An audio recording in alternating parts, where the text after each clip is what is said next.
On ne revient jamais vraiment de l'enfer. Il peut bien s'inscrire sur le papier glacé des livres d'histoire, les chapitres liés à la déportation nous gênent. Ils taraudent notre imagination et notre entendement. La déportation est encore une réalité de chaque instant pour celles et ceux qui sont revenus de l'autre côté du Styx, de ces camps où l'horreur est toujours palpable et où le temps n'en finit pas de s'étirer. Rien de ce qui s'est déroulé dans les camps n'est véritablement exprimable. Comment rendre accessible l'ampleur de ce drame qui s'est joué à nos portes? L'immensité du mal est infinie. Dans ce monde qui survit en chacun des déportés règne la folie. Une folie qui nous propulse sur une autre planète. Nous nous demandons toujours comment cela a pu arriver et encore aujourd'hui, il suffit de tendre la main, d'aiguiser son œil et son cœur pour percevoir les vibrations de ces âmes tourmentées. Nous devons la regarder en face.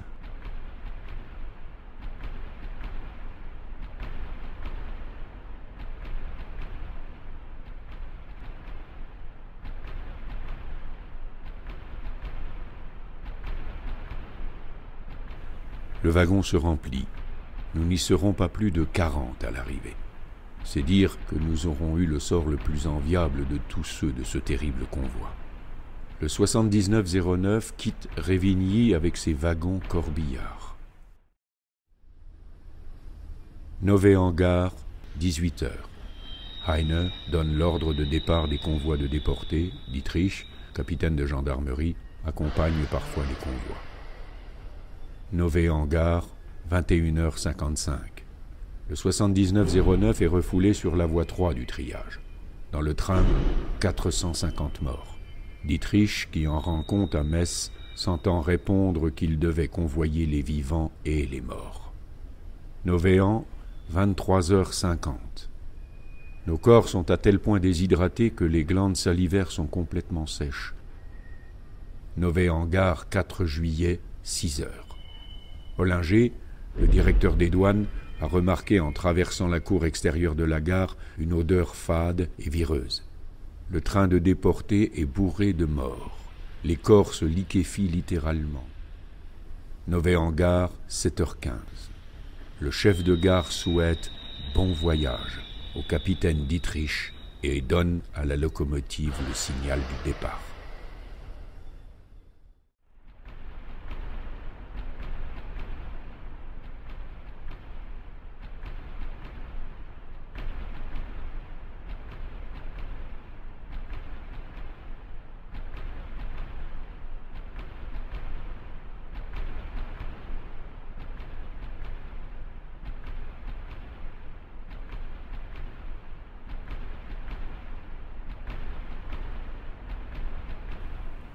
C'est une gare.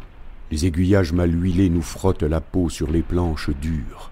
Ceux du fond apparaissent et disparaissent et c'est la nuit. J'ai vu leur regard et leur pâleur, elle est en moi. Je roule avec un cri de soif, un cri de chair qui meurt, un cri d'écrasé, un cri qui revient, s'éteint, prend une autre voix, une autre langue qui tombe, remonte, se fait 2, 3, tous, des cris, des cris, des cris.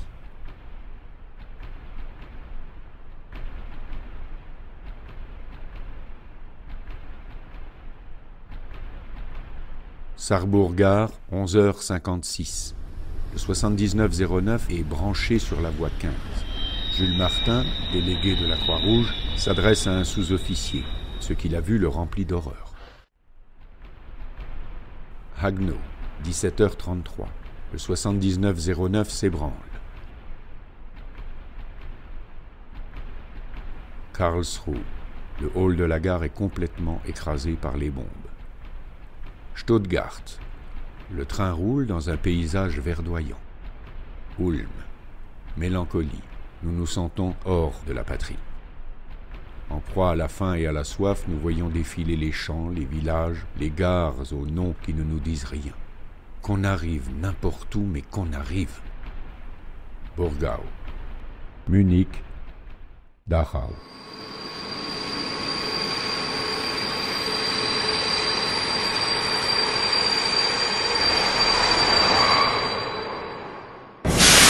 est une gare où ceux-là qui arrivent sont justement ceux-là qui partent.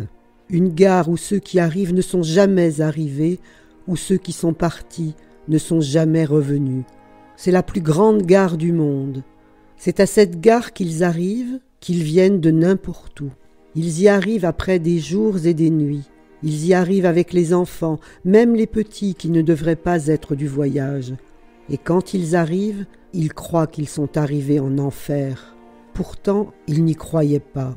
Ils ignoraient qu'on prit le train pour l'enfer, mais puisqu'ils y sont, ils s'arment et se sentent prêts à l'affronter. Ils ne savent pas qu'à cette gare-là, on n'arrive pas. Ils attendent le pire, ils n'attendent pas l'inconcevable.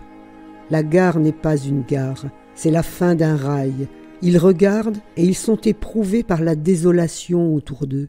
Ils voudraient savoir où ils sont. Ils ne savent pas que c'est ici le centre de l'Europe. Ils cherchent la plaque de la gare. C'est une gare qui n'a pas de nom, une gare qui pour eux n'aura jamais de nom. Ils prennent la rue de l'arrivée, c'est la rue du départ. Ils ne savent pas. C'est la rue qu'on ne prend qu'une fois. Ceux qui n'ont pas été délivrés de toute cette cruauté inutile et ne gisent pas à tout jamais vont à pas lents, en rang, vers un destin écrasant et sans espoir. Certains comprennent alors en marchant pesamment sur cette route de Dachau qu'il ne leur reste déjà plus que l'âme pour se convaincre d'être encore des hommes. Les portes à glissière s'ouvrent, la lumière inonde l'intérieur. Le monde des ténèbres nous engloutit. Monde rongé, boue et ordure. Ici règne la peur, le cœur bat fiévreusement, les yeux cherchent les yeux, nous le sentons, c'est la fin. Déshabillez-vous, jetez en tas ces derniers restes d'un lointain passé, tête rasée, tatouage sur le bras. Nous n'avons plus de nom, nous sommes des numéros. Brindilles sur l'eau.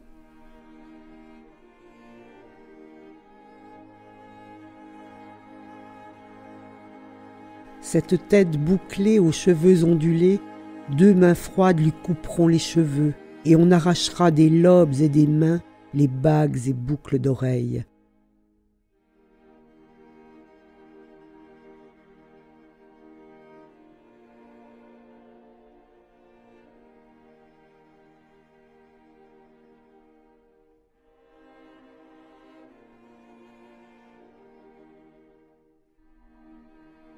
Ô vous qui savez, saviez-vous que la faim fait briller les yeux, que la soif les ternit? Ô vous qui savez, saviez-vous qu'on peut voir sa mère morte et rester sans larmes? Ô vous qui savez, saviez-vous que le matin on veut mourir, que le soir on a peur? Ô vous qui savez, saviez-vous qu'un jour est plus qu'une année, une minute plus qu'une vie? Ô vous qui savez, saviez-vous que les jambes sont plus vulnérables que les yeux, les nerfs plus durs que les os, le cœur plus solide que l'acier? Saviez-vous que les pierres du chemin ne pleurent pas, qu'il n'y a qu'un mot pour l'épouvante, qu'un mot pour l'angoisse? Saviez-vous que la souffrance n'a pas de limite, l'horreur pas de frontières? Quand le sifflet siffle le réveil, c'est un cauchemar qui se fige, un autre cauchemar qui commence. 5 par 5, ils prennent la rue de l'arrivée. C'est la rue du départ, mais ils ne le savent pas. C'est la rue qu'on ne prend qu'une fois. Ils marchent bien en ordre, qu'on ne puisse rien leur reprocher. Ils arrivent à une bâtisse et ils soupirent. Enfin, ils sont arrivés. Le pire, c'est les coups dans les reins. C'est aux reins que les genoux s'articulent. Douleur des coups, des corps sans genoux, douleur aux reins après 2 heures d'appel, coups au réveil. Le pire, c'est savoir qu'on ne sait pas quand ça finira.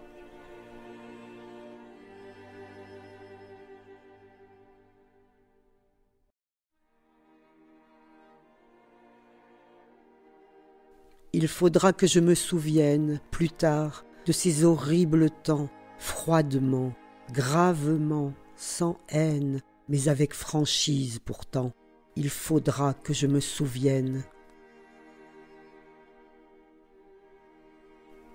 Qui oubliera cette innommable image? Et qui pourra jamais parler des crématoires? Et qui pourra jamais compter combien de vies mêlées ont fait ces fumées noires? Et cette odeur qui reste et qui vous tient?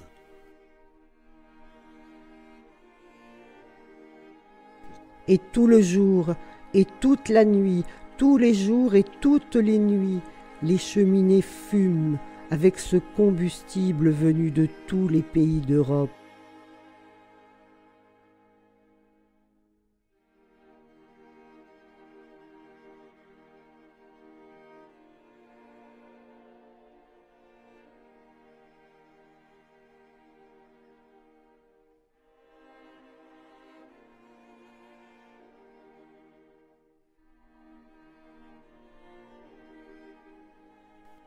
Nous sommes revenus pour vous dire que là d'où nous revenons, ces mots ne voulaient pas dire la même chose.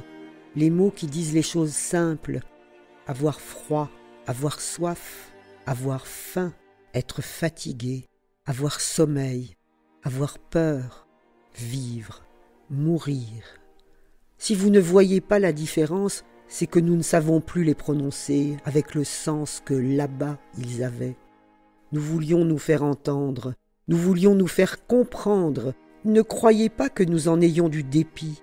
Nous savions que vous ne comprendriez pas, que vous ne croiriez pas, car cela nous est devenu à nous-mêmes incroyable.